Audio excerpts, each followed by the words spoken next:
kibrang, di ba lang cute, magtimpla tayo ng Nestea. Ayan, lagyan natin ng lemon. Ayan, guys.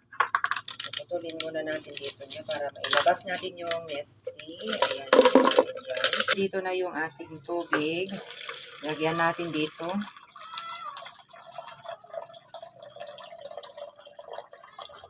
Ayan, mga kibrang, di ba lang cute, nalagyan na natin ng tubig. Ito na yung lemon. Ugasan natin.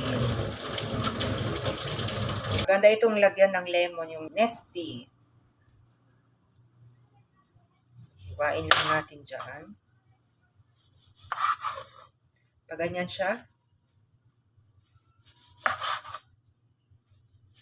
hiwain natin lahat ito.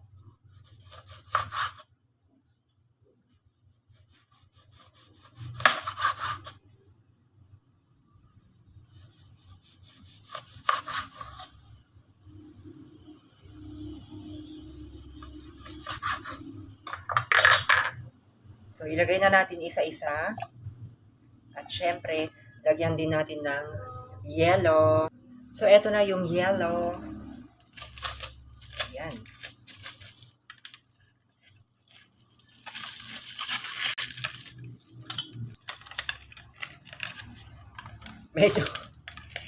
Medyo hindi nadurog yung yellow natin, pero okay lang yan.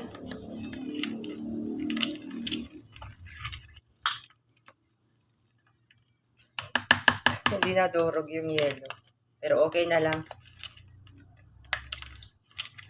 Hindi nadurog yung yellow, pero okay lang siya. So, ito na yung Nestea with lemon. So, okay na mga kibrang, di ba lang cute? So, kuha tayo ng baso.